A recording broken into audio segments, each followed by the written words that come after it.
If you want more sex, because a lot of dudes, that's their chief complaint is we don't have enough sex. 100% responsibility. Let's look at why that is. Have I set up a situation in a relationship where that person wants to have sex with me?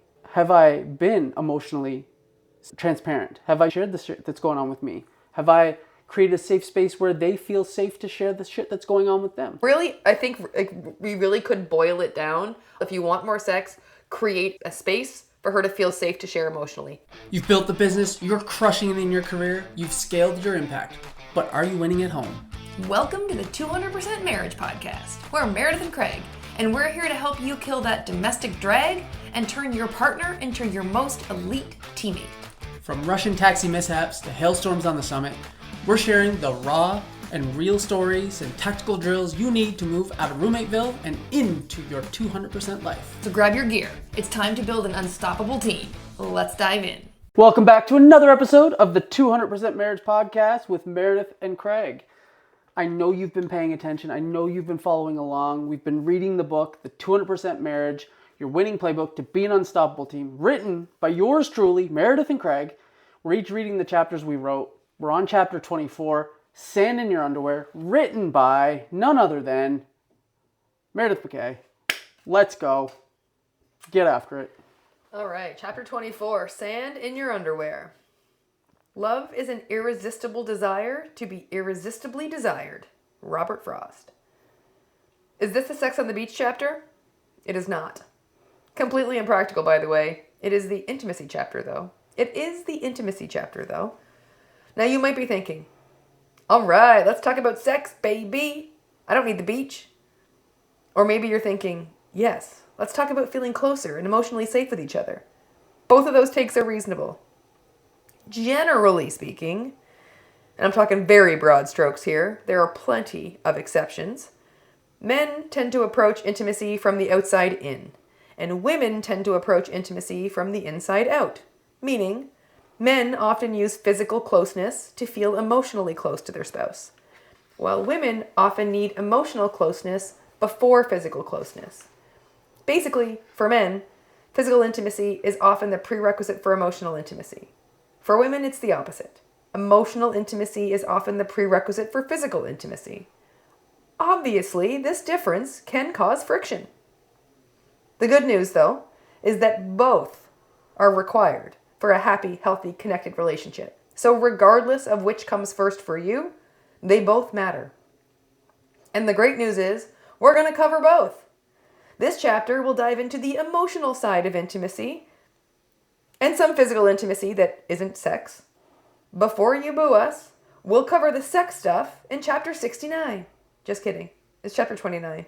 Had to do it. Craig's rubbing off on me.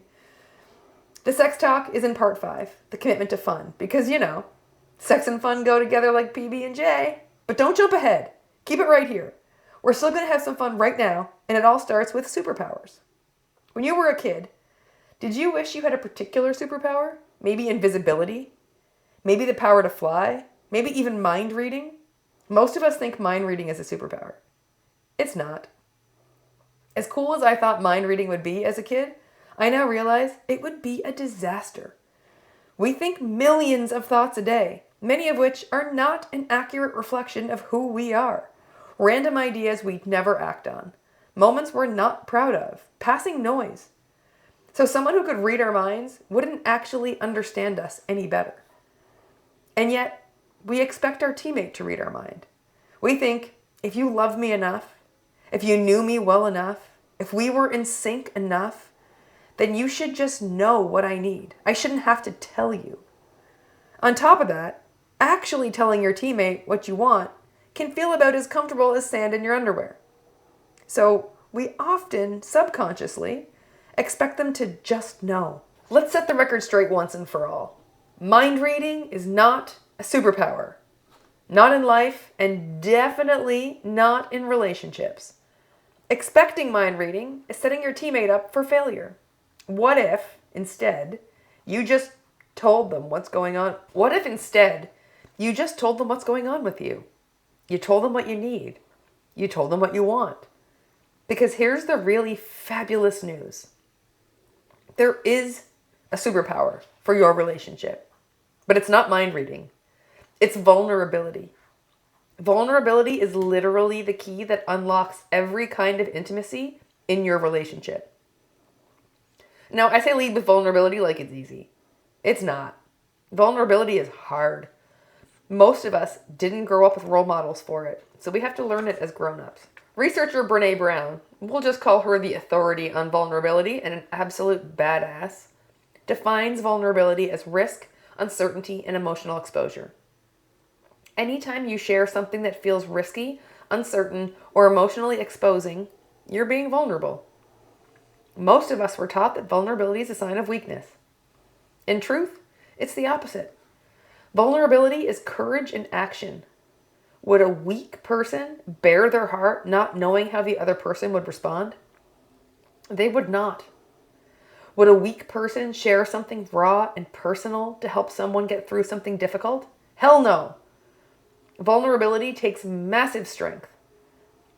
Of course, what feels vulnerable will look different for everyone.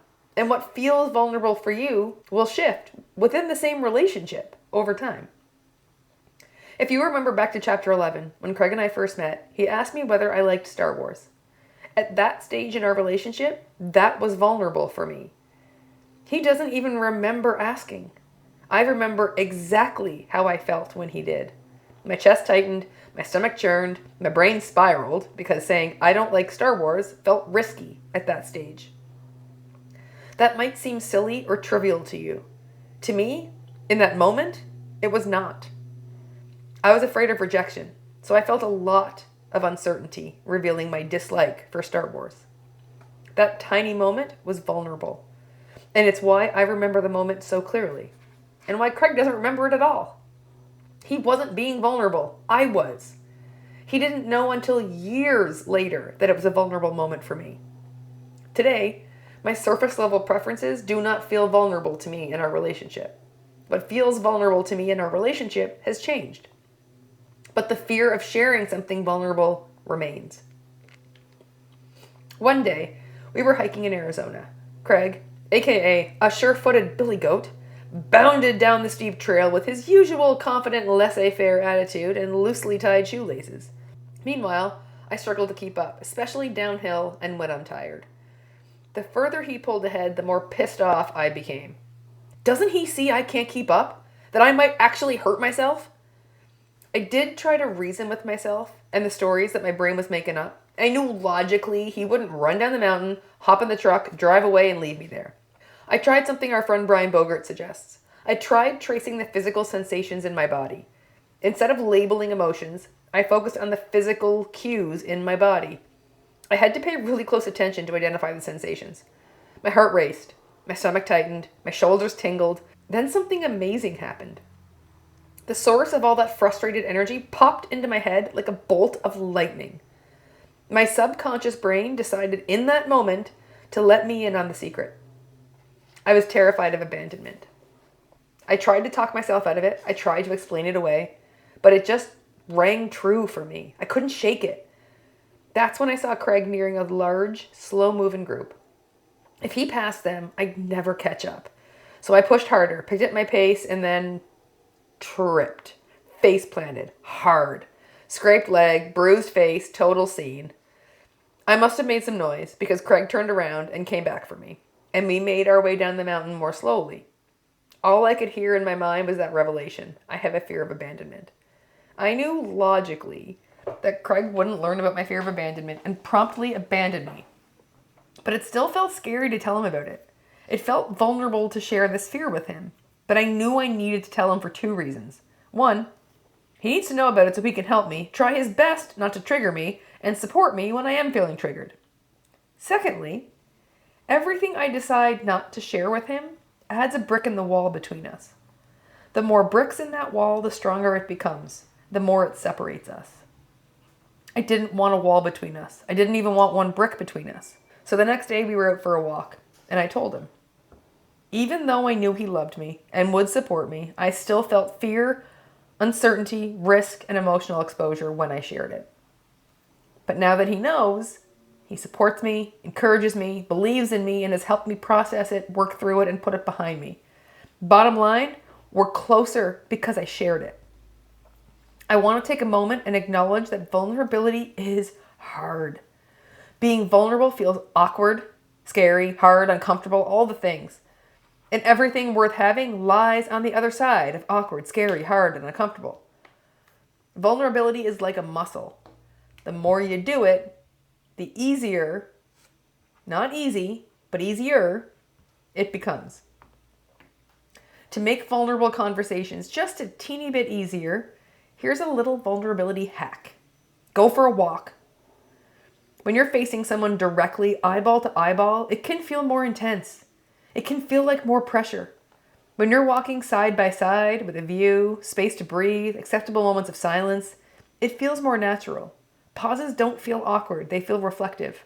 Walking slows your reactions, gives you space to process, and helps you respond productively rather than to react emotionally. Another example of a vulnerable conversation that almost every single couple can relate to is the first I love you conversation. Someone has to say it first.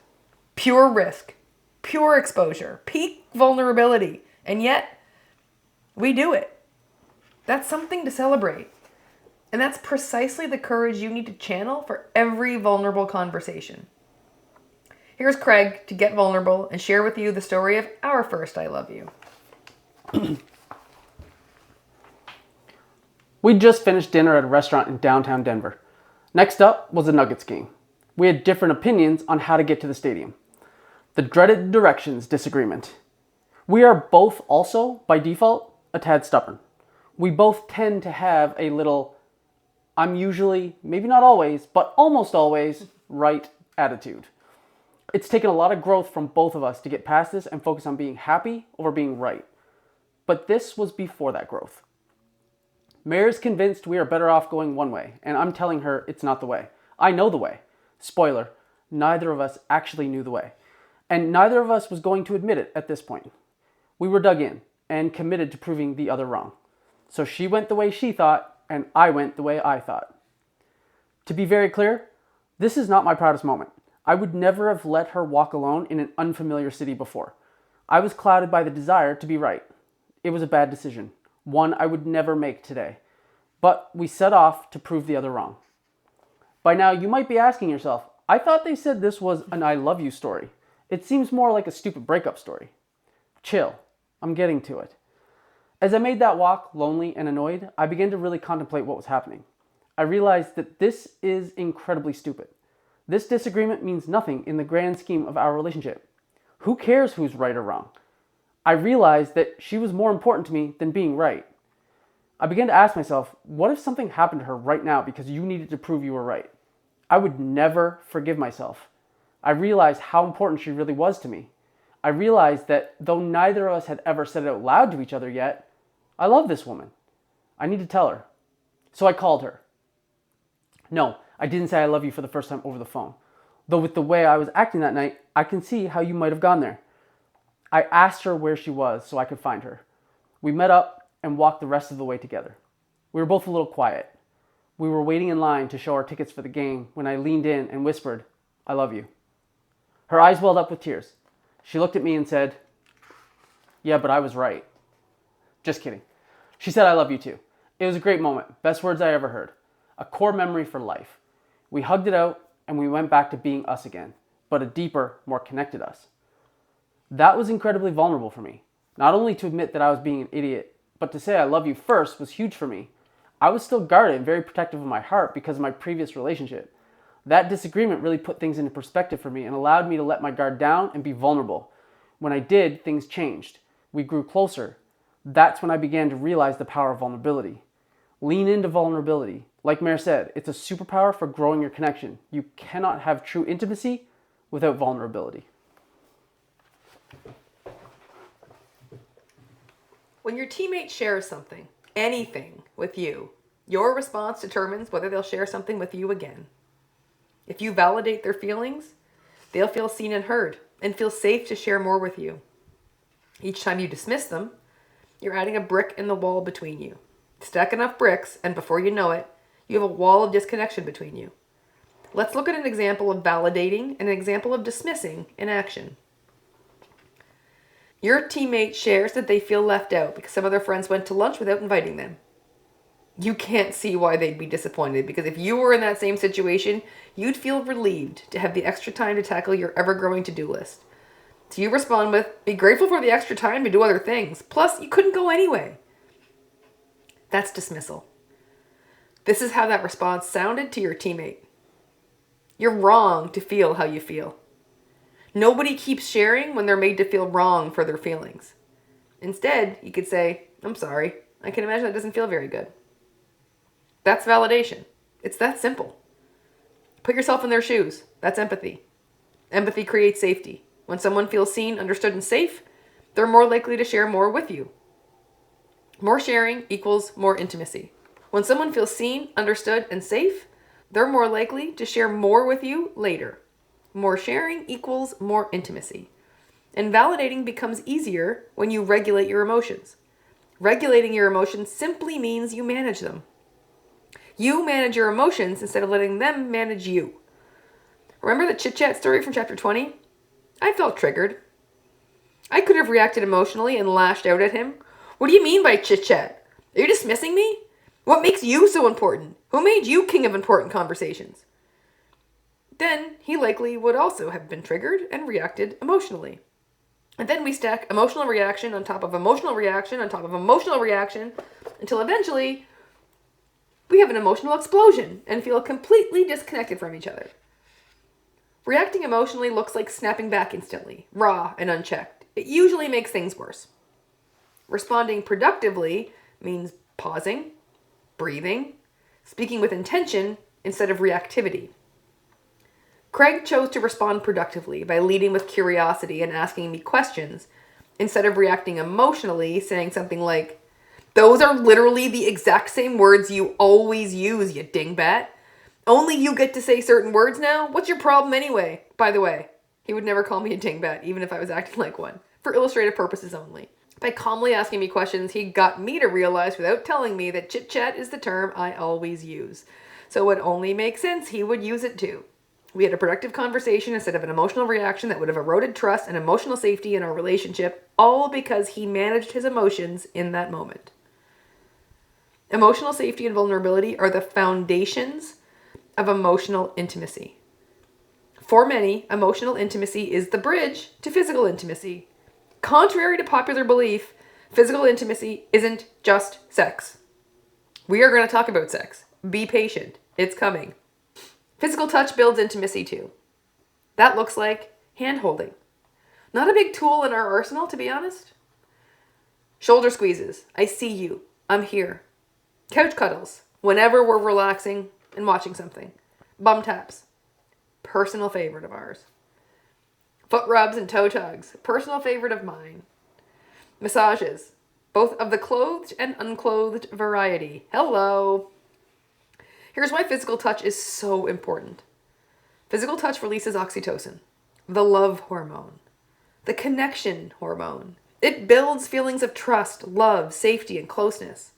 Fun fact, hugs lasting 20 seconds or longer trigger oxytocin, lower stress, and improve your physical health. A 6-second kiss does the same thing. Pick your favorite, do both, mix it up. It's like a built-in reset button. One 20-second hug or 6-second kiss can shift the tone of your whole day. We're big fans of prescribing at least one 20-second hug a day for your physical health, emotional health, and the health of your marriage. So, grab on, hold tight for 20 seconds today. Bonus points if you lay a big, juicy 6-second kiss on them too. Just tell your teammate it's science you learned from these two randoms in a weird relationship book. You've got this. And that's 24. That's chapter 24. Sand in your underwear. Thought we were going to sex on the beach chapter. It's not. Nope. But hey, it's coming. The sex part, not the beach. No. Anyway. A big emotional intimacy chapter though. Vulnerability. Yeah. I do like what you said towards the end. Vulnerability and emotional safety is equals more emotional intimacy. Mm-hmm. And then when you link that to women need emotional intimacy first before physical intimacy. Mm-hmm. So literally what that means is, for all the dudes out there, like me, You're translating? Yep. is vulnerability and emotional safety equals more sex. That's true.